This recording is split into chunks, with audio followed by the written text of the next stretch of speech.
दोस्तों, मंत्रणा की यात्रा में हमें अचंभित कर देने वाली फीमेल्स के साथ मिलने का मौका मिल रहा है, जो एक हाउसवाइफ हैं, एक माँ हैं। आज वो टीचिंग भी करती हैं और ये सब करते हुए उन्होंने खुद को भी बहुत स्तर पर शिक्षित किया है और डॉक्टरेट हासिल किया है।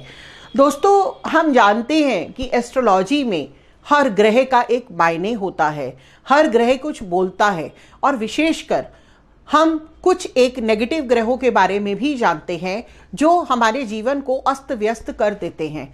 कई बार ये नेगेटिव ग्रह हमारे जीवन में इतना प्रभाव डालते हैं कि हम बहुत ही विचलित हो जाते हैं, लेकिन हमारी इस सुदृढ़ विचारों वाली डॉक्टर सुदेश शर्मा जी ने अपने जीवन में आए इन नेगेटिव ग्रहों को अपनी एक स्ट्रेंथ बनाया। कैसे उन्होंने इसे अपनी एक स्ट्रेंथ बनाया और वो अपने जीवन के उतार चढ़ावों को चलते हुए आगे बढ़ती गई, उन्हीं के मुंह से जानते हैं हम उनकी कहानी।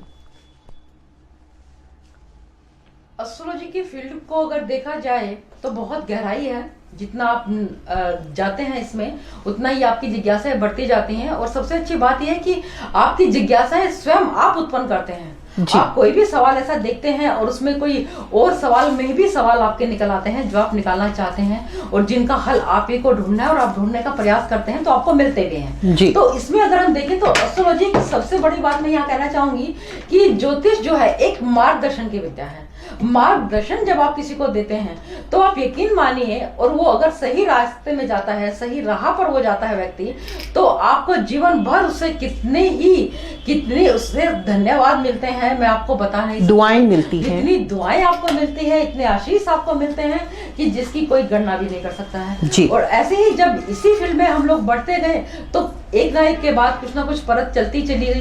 एस्ट्रोलॉजी आई, फिर अंकशास्त्र भी आया, फिर वास्तु भी आया, तो ऐसे चीजें आगे बढ़ती गई। जी, जैसा कि हम सब जानते हैं कि आप डॉक्टर सुदेश शर्मा कहलाती हैं और आपने जब ये डॉक्टरेट की डिग्री हासिल की तो उस समय पर हमारे ज्ञान के अनुसार काफ़ी आपको रिसर्च वर्क करना पड़ता है। तो ऐसे कौन से इंटरेस्टिंग विषय रहे जिनके ऊपर आपने विशेष रूप से कुछ रिसर्च किया और किन्हीं नतीजों पर आप पहुंची? अंजलि जी, इसमें अगर हम कहें कि सभी महिलाओं का, आप भी जानती हैं कि एक खास विषय होता है मैरिज को लेकर। जी, महिलाओं के मन में ये वही बात है कि वही लड्डू है, जो खाए वो भी पछताए, जो ना खाए वो भी पछताए। जी। और इस विषय में मैं बहुत चिंतित भी होती थी कभी कभी जी, कि शादी हो जाएगी तो शायद कोई मुझे आगे पढ़ने ना दे, या उसके बाद का क्या होगा, क्योंकि उस परिवार के बारे में आप कुछ नहीं जानते हैं जहाँ पे पूरा जीवन बिताना होता है। और उस चीज को लेकर चिंताएं भी थी। और मेरे जो अपने इसमें विषय मेरे रहे, उसमें मल्टीपल मैरिज रहा जी, और इसके साथ साथ रहा कि डिस्टर्ब मैरिज रहा, डिवोर्स वगैरह रहा, और कुछ मैरिजेस ऐसी भी रही जो कि साथ साथ ना रहकर एक अलगाव उनके बीच में रहा, सेपरेशन उनका रहा, लेकिन शादियां खत्म नहीं हुई। बिल्कुल। तो ऐसे भी बहुत से लोग आए हमारी लाइफ में। उसके अलावा हमने दृष्टिकोण चार्ट पर हमने काम किया जो हम भाई बहनों के लिए देखते हैं जी। उसके साथ ही हमने D4 पर काम किया जो हम घर के लिए या सुख के लिए या माँ के लिए हम उसको देखते हैं। ऐसे ही हमने कई विषय एक न एक करके, या फिर गोचर का विषय लिया जिसमें अंशात्मक युति पर हमने कार्य किया, बहुत से कार्य। फिर तो रिसर्च की कोई सीमा नहीं रही, करते रहे और आज दिन तक करते ही जा रहे हैं। तो दोस्तों, आप देख रहे हैं कि एस्ट्रोलॉजी एक बहुत ही विशाल सब्जेक्ट है। उसमें हम केवल ग्रहों और नक्षत्रों की ही बात नहीं करते। कई बार हमारे आसपास का माहौल, हमारे खुद के रिश्तों का माहौल इतना बिगड़ा हुआ होता है कि हम समझ ही नहीं पाते। स्पेशली हम भाई बहनों के ऊपर एक रिसर्च करें, उनके रिश्ते के ऊपर एक रिसर्च करें, ये तो आज मैंने भी शायद पहली बारी ही सुना है। भाई भाई क्या नहीं होता, लेकिन कभी हमने ये कोशिश नहीं की कि हम पंडित के पास जाकर ये पता करें कि क्यों भाई बहन की नहीं बन रही और क्यों भाई भाई की नहीं बन रही। सुदेश जी ने अपने डॉक्टरेट करते हुए यदि इन विषयों पर रिसर्च किया है तो ज़रूर वो इन विषयों को लेकर लोगों की मदद भी कर रही होंगी। ये बहुत ही अच्छा विषय है। मैं आपसे जानना चाहूँगी, आप काफ़ी समाज कार्य में भी लगी रहती हैं, तो किस तरह के सामाजिक कार्य आप करती हैं जिससे समाज को आपका योगदान मिलता है? सामाजिक कार्य अंजलि जी हर प्रकार के होते हैं, जैसे बच्चों से लेकर हैं, छोटे बच्चे हैं, स्लम्स के बच्चे हैं जो पढ़ नहीं पाते हैं या माता पिता उनको काम पर भेजते हैं, जिनके घर में खाने को नहीं होगा, उन्हें पढ़ाई क्या सूझेगी जी। तो वो उनको काम पर ले जाते हैं। फिर उनको समझाया गया कि भाई इनको खाना भी बच्चों को मिलेगा, बच्चों को किताबें भी हम लोग देंगे, आप लोगों को कुछ भी फाइनेंशियली नहीं देना है, आर्थिक रूप से भी हम आपकी मदद करेंगे, आप बच्चों को भेजिए। तो सबसे पहला जो एनजीओ मेरी जिंदगी में आया वो रहा सार्थक प्रयास। सार्थक प्रयास के साथ हम जुड़े और उसमें मैंने ये चीजें देखी, जैसे कोई वृद्ध हमें मिला, सड़क पे गिरे हुए मिले, या बहुत से ऐसे केसेस हमारे पास आए जिसमें कि माँ बाप से प्रॉपर्टी साइन कराई और बच्चों ने उन्हें घर से विड्रॉ कर दिया। अब वो जब सड़कों पर घूम रहे थे तो हमें विक्षिप्त अवस्था में मिले कुछ लोग तो कि जिनका हम लोगों ने ट्रीटमेंट भी करवाया सार्थक प्रयास एनजीओ ने, और फिर उनको हमने रखा और उनका आज एक वृद्धाश्रम भी चल रहा है, एनजीओ भी है उसमें। आप कैसे परिवार और अपनी टीचिंग और इन सब के बीच में इन चीजों के लिए समय निकाल पाती हैं? समय निकाल पाना एक अंजलि जी, जब आपका पैशन किसी चीज के लिए होता है तो मुझे नहीं लगता कि समय के लिए कोई सीमा आपके पास होती है, कोई बंधन कोई सीमा नहीं मायने रखती है। अगर आपके मन में चाह है और उस सीमा और बंधन को पार करने के लिए मेरे साथ मेरे सभी सहयोगी रूप में मेरे पति हैं, मेरी बिटिया हैं, मेरा बेटा है, परिवार का पूरा सहयोग है, अंग संग मेरे रहे हैं हमेशा से और आज भी हैं, और उनका हमेशा से सपोर्ट रहा। अब जैसे बेटियां हैं मेरे पास 2, तो बेटियों को भी ये लगता है कि नहीं, माँ अगर काम कर रही है तो एक अच्छा कार्य माँ कर रही है, तो बच्चों का पूरा सपोर्ट मेरे साथ है। इवन बेटा है, छोटा है, लेकिन वो भी पूरा छोटे छोटे कार्य करना, चाय बनाना या मम्मी आई, मतलब परिवार का पूरा सहयोग पूरा सहयोग मेरे साथ रहा और उसी के बल पर हम आगे बढ़े भी और अब आगे बढ़ना भी चाह रहे हैं और आगे और भी एनजीओ से जुड़े हैं। और इसमें मैंने एक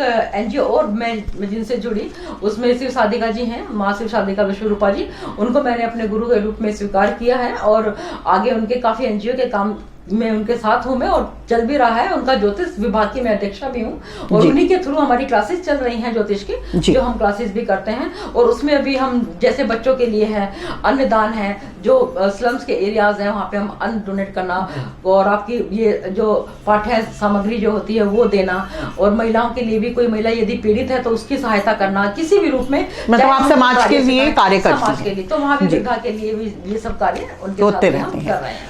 दोस्तों, हम देख रहे हैं कि हमारे समाज के लिए बहुत सारे लोग बहुत कुछ कर रहे हैं, लेकिन फिर भी जितना भी हम करें हमारे समाज के लिए कम ही है। हमारा भारत देश बहुत ही बड़ा है और इसमें बहुत से लोग रहते हैं जिन्हें हमारे सहयोग की आवश्यकता है।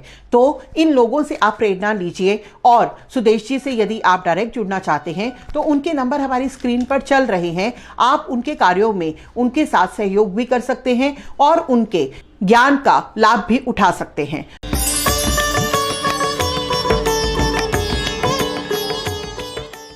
सुदेश जी, आप खुद एक एस्ट्रोलॉजर हैं। आम जनता जो है, आम जनता तो कुंडली के हर ग्रह से डरती है क्योंकि उसे उस चीज़ का ज्ञान नहीं है, लेकिन आप एस्ट्रोलॉजर होते हुए क्या कोई आपकी कुंडली या एक कुंडली में ऐसा कोई ग्रह है जिससे आपको कभी डर लगा हो? हाँ, ऐसा ग्रह है जिससे सभी डरते हैं और मैं भी सामान्य व्यक्ति हूँ, तो मुझे भी लगा था कि जैसे राहु केतु की सभी बात करते हैं, राहु केतु या शनि की बातें जब होती हैं तो डर लगता है और सभी आज भी डरते हैं, पर आज मैं नहीं डरती हूँ। आज उसका कुछ विशेष कारण? हाँ, उसका विशेष कारण है क्योंकि ज्योतिष जगत की यदि बात मैं करूं अपने ज्योतिष जीवन की और अपने पिता के बाद यदि मैं श्री के.एन. राव गुरु जी की बात ना करूं तो ये अधूरा हिस्सा ही रहेगा। बहुत से गुरु से हमने सीखा है और के.एन. राव सर जी जो है उनके पास जब हम गए गुरु के रूप में, पूर्णतः गुरु के सारे गुण उनके अंदर उपस्थित हैं और आज भी हम देखते हैं तो उनका चेहरे पे हमें आज भी वो तेज हमें नजर आता है। जब राहु केतु वाली हम बात कहें तो वो अक्सर कहा करते थे राहु केतु से आप भयभीत मत होइए जी, इनको ऐसा देखिए। अच्छा, तब तक हम क्योंकि सीनियर तक पहुंचे नहीं थे, तब तक हम अलंकार में थे। जब हम सीनियर में गए, सीनियर जब क्लासेस में हम पहुंचे तो वहाँ हमने देखा, जब मेरी शादी भी हुई तो उस वक्त मेरी ग्रह दशा जो है वो मंगल की चल रही थी और मंगल के बाद राहु की ग्रह दशा आती है। जब मंगल की दशा में मेरी शादी हुई तो हमने देखा उसके बाद कि अब राहु आने वाला है, तो भय मुझे भी लगा कि पता नहीं क्या होगा। दूसरा मेरा भाव जो है, मेरे छठे भाव में राहु विराजमान है मंगल के साथ ही, तो हमें बड़ी चिंता होने लगी कि क्या होगा। लेकिन आपको मैं बताती हूँ अंजलि जी, और मैं सभी को अपने दर्शकों को भी बताना चाहूंगी कि राहु ने मुझे वो सब दिया जो मुझे बाकी और ग्रह नहीं दे पाए। जी। मंगल जबकि मेरा नवमेश, मेरा भाग्येश है, मेरा चतुर्देश भी है, मेरी कुंडली के हिसाब से मेरा सिंह लगन है और उच्च का होकर बैठा है, लेकिन उसके बावजूद भी मुझे मंगल की दशा में वो सब हासिल नहीं हुआ जो मुझे राहु की दशा में हुआ।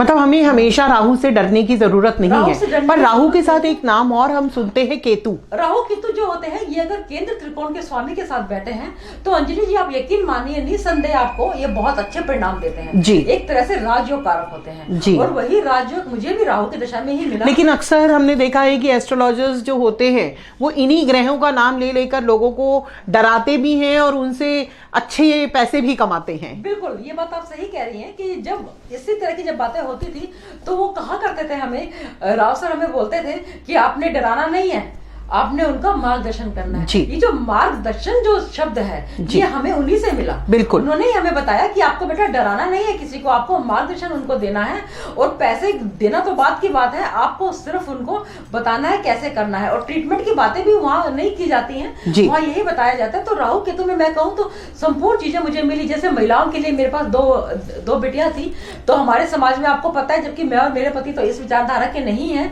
हमारे लिए तो बेटे और बेटी में कोई फर्क नहीं था, लेकिन फिर भी हम लोगों ने देखा और आप भी जानते हैं इस चीज को कि पुत्र प्राप्ति, पुत्र रत्न जो है वो अपने आप में एक बहुत बड़ी चीज होती है और महिलाओं को ही महिलाएं ही ताने देती हैं खास तौर पर। तो वो चीज अगर हम कहें तो मैं कहूंगी कि मेरे को पुत्र रत्न प्राप्ति भी मुझे राहु के में ही हुई। राहु की दशा में मुझे घर भी मिला, हस्बैंड का प्रमोशन हुआ और मैंने सबसे बड़ी बात आज जिस विद्या के रूप में आपने मुझे यहाँ उपस्थित किया है, मैं आई हूँ यहाँ पर, वो मेरी राहु की दशा, ज्ञान भी आपको सारा उसी दशा में ही प्राप्त हुआ, राहु की दशा में ही मिला, क्योंकि मेरे नवमेश के साथ ही उसके होकर छठे भाव में बैठे भी। जी दोस्तों, सुदेश जी ने आपको बताया कि राहु जो है हमेशा, राहु और केतु हमें डराते नहीं हैं, कभी कभी वो हमारी जिंदगी को सबल भी दे जाते हैं।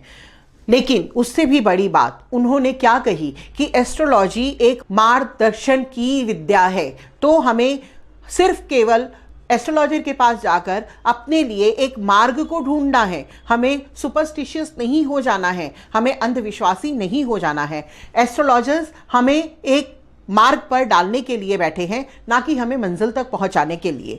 फिर दोबारा मैं ये कहूंगी, पहले भी अपने एपिसोड्स में मैं ये कह चुकी हूं कि जो भाग्य में लिखा है वो आपको भोगना तो होगा, लेकिन एस्ट्रोलॉजर आपका मार्गदर्शन जरूर करेगा।